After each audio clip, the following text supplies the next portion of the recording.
So is Christian Darrisaw going to play against the Cowboys? We'll talk about that. Of course, you betcha. We'll get some Grambles going and your bold predictions on the Locked On Vikings podcast. It's Friday, baby. You like that on 3, 1, 2, 3, you like it! You are Locked On Vikings, your daily Minnesota Vikings podcast, part of the Locked On Podcast Network, your team every day. Welcome to another episode of the Locked On Vikings podcast. Very fun episode, very special, very excited to get into everything. I am your host, your pal, and the kid you copied off in math class. My name is Luke Braun. You can find me on Twitter at Luke Braun NFL. Show is on Twitter at Locked On Vikings. Thank you so much for making Locked On Vikings your first listen of the day. You can find us wherever you find your favorite shows, as well as on Amazon Fire or Roku. Just get the Locked On Minnesota Sports app. It's like a whole app that you download separately on your smart TV. Really cool stuff. Today's episode of Locked On Vikings is sponsored by Simply Safe Home Security. With Fast Protect technology exclusively from Simply Safe, 24/7 monitoring agents capture evidence to accurately verify a threat for faster police response. There's no safe like Simply Safe. Visit simplysafe.com/lockedonnfl to learn more. Jam-packed stuff for you today. You bet you we're going to do some Grambles, and we're going to do some bold predictions, and it's a very good one for that. But first things first. The major question, I think, going into this game is, will Christian Darrisaw play? He's in the concussion protocol, along with Akayleb Evans. Also, we're sort of watching if Dalvin Tomlinson's going to play, but I still sort of doubt it. But Christian Darrisaw was upgraded to limited in the practice report on Thursday. He was estimated to be a DNP with his concussion on Wednesday. Wednesday, the Vikings did just a walkthrough because of how physical the Bills game was. So they gave him a lighter day. And that means that the practice report is like an estimation. It's like, we kind of think this guy probably could have, and this guy probably couldn't have, that kind of thing. So the Thursday injury report is really what you should focus on. And in that, Christian Darrisaw was limited. He was seen in a red non-contact jersey participating on a limited basis with the team. That's very important information. And it gives us a lot of a sense of like how far Christian Darrisaw is through the concussion protocol. Also, Akayleb Evans was DNP, nowhere to be seen, which is different. For Evans, real quick, it seems a lot less likely that he's going to play than for Darrisaw. If he doesn't, I will be curious to see if it is Duke Shelley or Andrew Booth that comes out and starts. Either way, rough. That's your third option, right? Against the Bills, though, if you recall, Andrew Booth came out, had a fairly catastrophic debut. I mean, it was really bad. It gave up a lot and ended up getting benched in the final sequence, and Duke Shelley made a big play. And I think benching him was correct. I think he deserved to be benched. I think it was genuinely like, this dude is not ready for an NFL field. Now, that doesn't doom him for the future, right? And we're not going to call him a bust or anything like that. We never do that to rookies. Give him some time. He's just clearly not ready. He's very overwhelmed, I think. But will they give him another chance, or is it just time for Duke Shelley and let's just let Andrew Booth be in the slow cooker? I don't know. But with Christian Darrisaw, here is the deal. You can find the NFL concussion protocol. It is public knowledge. It goes in 5 different phases. Once you've been diagnosed with a concussion, you sort of work your way back to the field with gradually increasing levels of activity and exercise and eventually contact. It's a 5-step process. I don't need to go over every step with you. What you need to know is that step 3 involves 30 minutes of non-contact participation. Essentially, let's get you out into practice. Let's get your feet wet a little bit. We won't hit you. We won't do anything, but let's see how you handle the physical stress of an NFL practice. And then step 4 is an unlimited amount of physical practice, but both of those are non-contact practice. So that's red jersey. He is somewhere in there. Now, I didn't see, if you're a beat reporter listening to this, or if you have a way to ask a beat reporter, that'd be an interesting question. Somebody who was at practice, was he there for more than a half hour? Were you allowed to be there for more than a half hour? I actually don't know the rules there. But if he was there for more than a half hour, that means he is in stage 4 of 5 of the concussion protocol. And if it was just a half hour, then they yanked him, that would be stage 3 of 5. However, that's pretty late. And stage 5 is like, you get cleared and you're just good to go. So that puts Christian Darrisaw on track to have a pretty good shot to start. Now, you'll notice I am using probabilistic language here. I have no idea if he's going to play or not. You don't either. But that's kind of where we're at. It feels like that puts him closer to starting than not, I guess. But when it comes to the concussion protocol and when it comes to concussions in general, everyone is a little unique little snowflake. They're all different, and we don't know any of them. But obviously, this is a huge deal because the Cowboys have Micah Parsons. They have Sam Williams, who is kind of this like breakout stud and stud rookie, I think. And then they also have DeMarcus Lawrence, who's having a fantastic season. However, it came out on Thursday that he is dealing with like multiple lower body injuries. He intends to play through them. I don't know what the status of that is, but also something to watch. But here's what I think. If you don't have Christian Darrisaw, the Cowboys could really attack that, not by just putting Micah Parsons over on Blake Brandel, because the Vikings will just slide protections and chip over there, give him a bunch of help, and you're basically just wasting Micah Parsons and forcing the Vikings to do what they probably were going to do anyways. What you want to do is put Micah Parsons on the other side of the offensive line. This is how I would always attack backup players. This is actually what I think the Vikings could do too with Tyler Smith, who is their left tackle, rookie left tackle, who's struggling in pass protection. Put Danielle Hunter on the other side, not against Tyler Smith. Put Danielle Hunter on the other side and have Zadarius Smith rush on Tyler Smith's side. And what that's going to do is put the Cowboys into a catch-22 of sorts. They either don't slide the protection toward Danielle Hunter and you're letting Danielle Hunter get one-on-ones with guards or whoever. Maybe you don't want that. Or you do slide it over toward Danielle Hunter and then you get a star one-on-one with the struggling rookie. I think the Cowboys could do the same thing. If you have a backup tackle, you put DeMarcus Lawrence on that side and Micah Parsons on the right side. So unless you really, really trust Ed Ingram against Micah Parsons, you're going to slide protections, put the help over there, put the backs over there. You're going to sort of design your protections to help that right side a little bit more. And then the left side will be DeMarcus Lawrence one-on-one with Blake Brandel, which would be ultimately the goal. And if the Vikings don't play ball, then you get Micah Parsons one-on-one with Ed Ingram or even Brian O'Neill, which I actually would be a lot more comfortable with. That would be how that like plays out. But it all depends on if Christian Darrisaw plays. If Darrisaw is in, then that whole math gets a little different.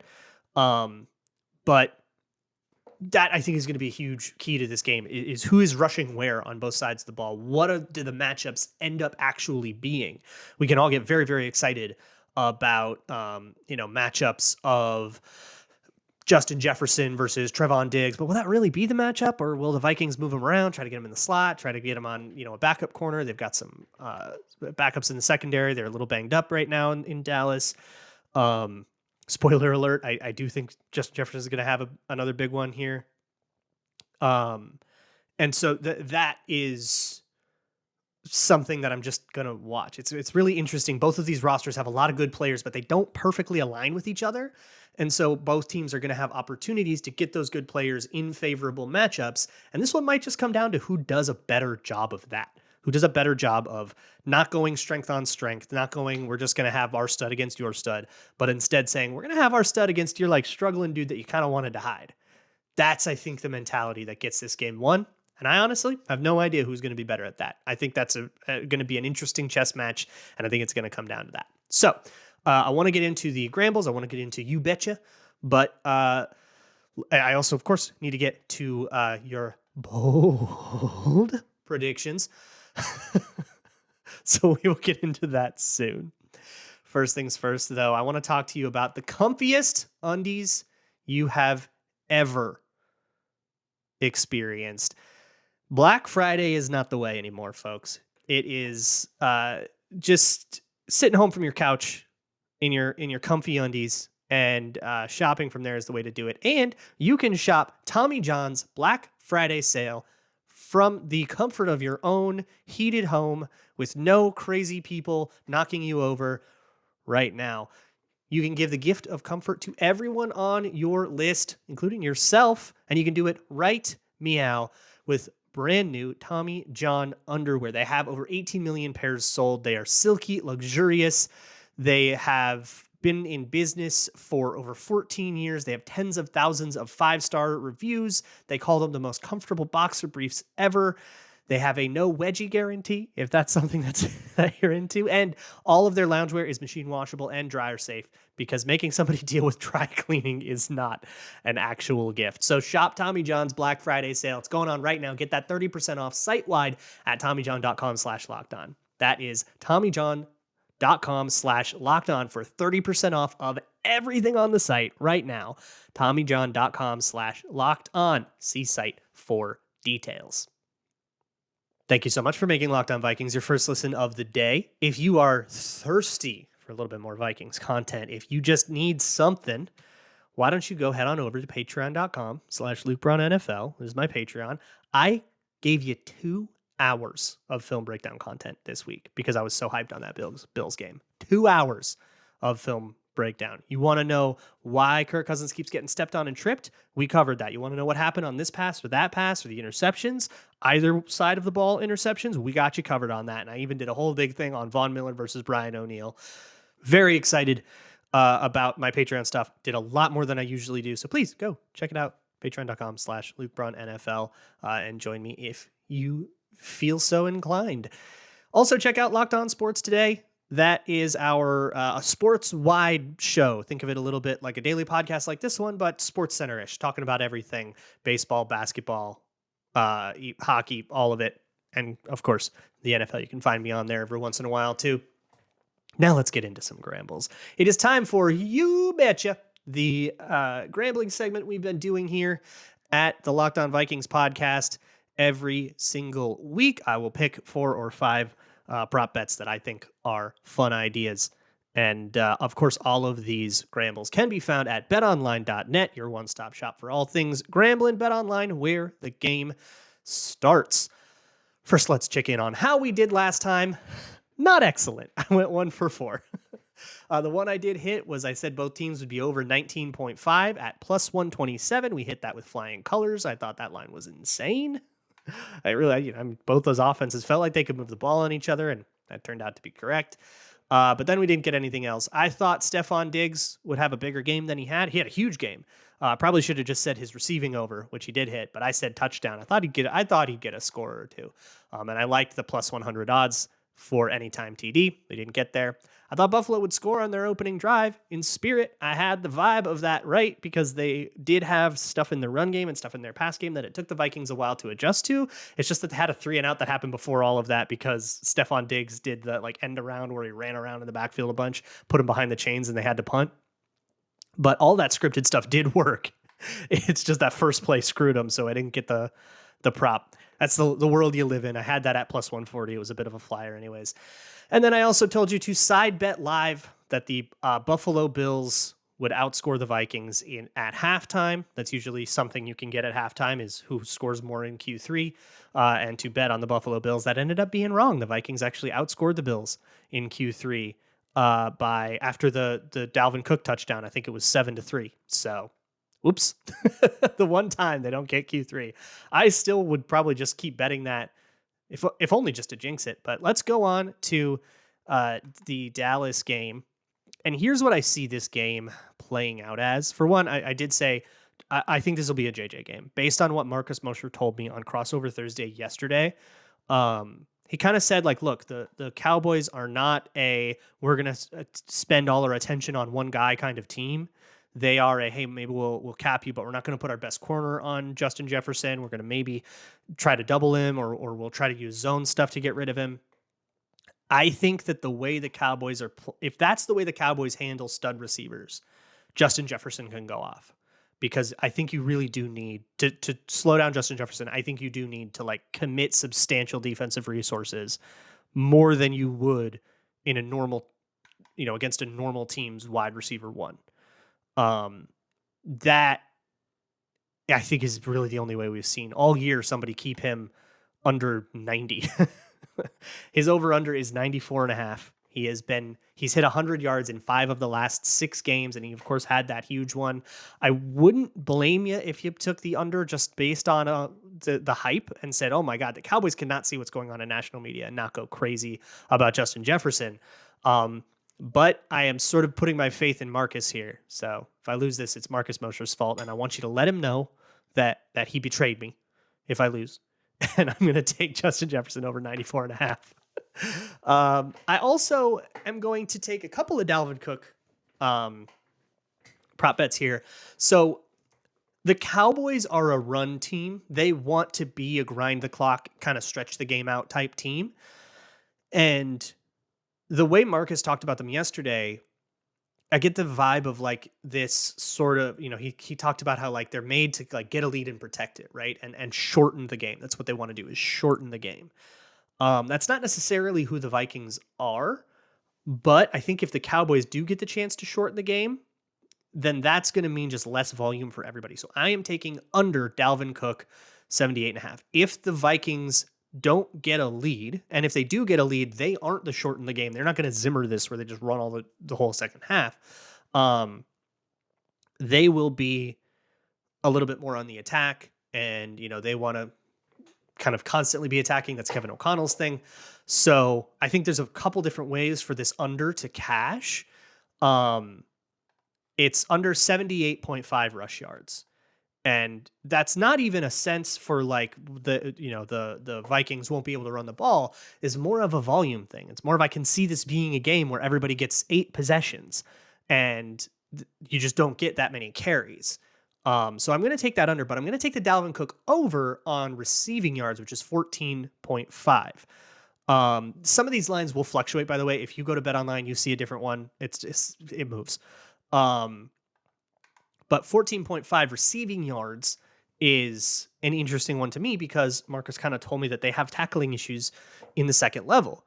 And so I think the Vikings still want to get some of that screen game going. They still want to get some of that swing pass stuff going. And you know how good Dalvin Cook is at, making one guy miss, getting that first down. That's 10 of your 14.5, right? I see a lot of ways for Dalvin Cook to hit this receiving over. And the final gamble that I am going to get to you, this is on BetOnline, remember, is there's a bunch of weird prop bets that you can find under the game prop section. One is that the team to score first will win, and no to that prop is plus 150. So that means whoever scores first will not win. I see this being a huge back and forth game. And so to me, the whoever scores first also being the winner is like, this is not the kind of game where one team gets to a lead and then like keeps it. Even though that's the game Dallas wants to play, the Vikings live to get behind and come back. I mean, that's what they've been doing all year. So the Vikings are sort of built to kill a lead, and the Cowboys are built to protect it. And if the Cowboys do get a lead, it'll be interesting to see which one of those things wins out. But to me, this feels like a coin flip. This feels like a matter of luck. Whoever gets the first field goal on their opening drive or whatever and is up 3-0 is not going to... I don't think that gets you that much further ahead in this particular game just because of how these two teams are built. So I kind of feel like this is a coin flip that I can get at plus 150. And that's why I'm saying team to score first wins. The team to score first will not win at plus 150 odds, or 2.5 times my money. That's the way that those odds work out. So those are my grambles. We'll see if I do a little bit better this week. I really am excited for what comes next. It is the bold prediction segment. But first, let me tell you about where those odds came from. It is betonline.net.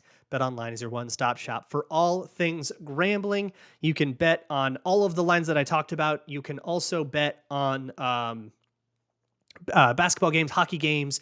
You can bet on tennis, all sorts of other weird prop stuff. You can bet right live in the middle of a game or event.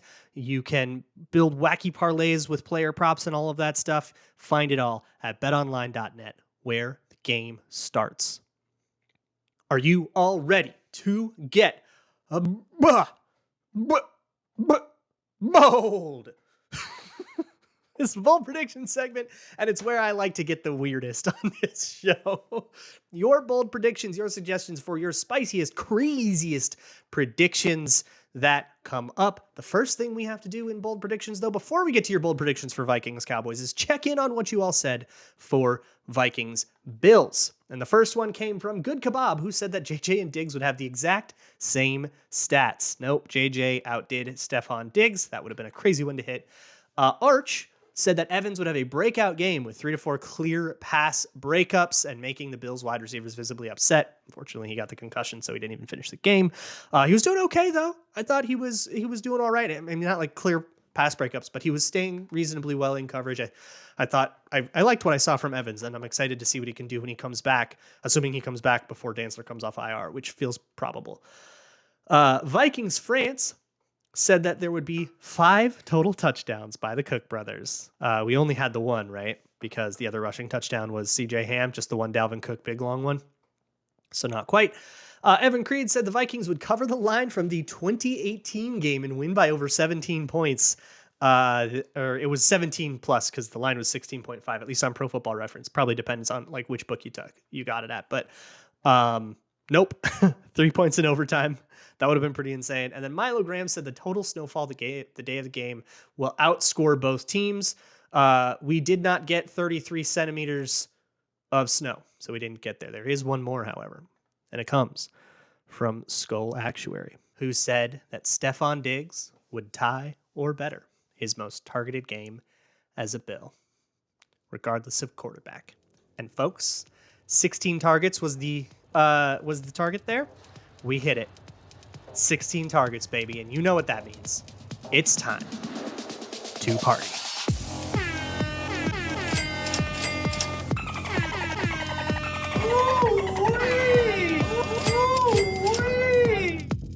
So let's move on to our Week 11 bold predictions for Vikings versus Cowboys. We've only ever hit 2. That's the second one we've ever hit, and I feel like I'm doing this right if we only hit 1 a year.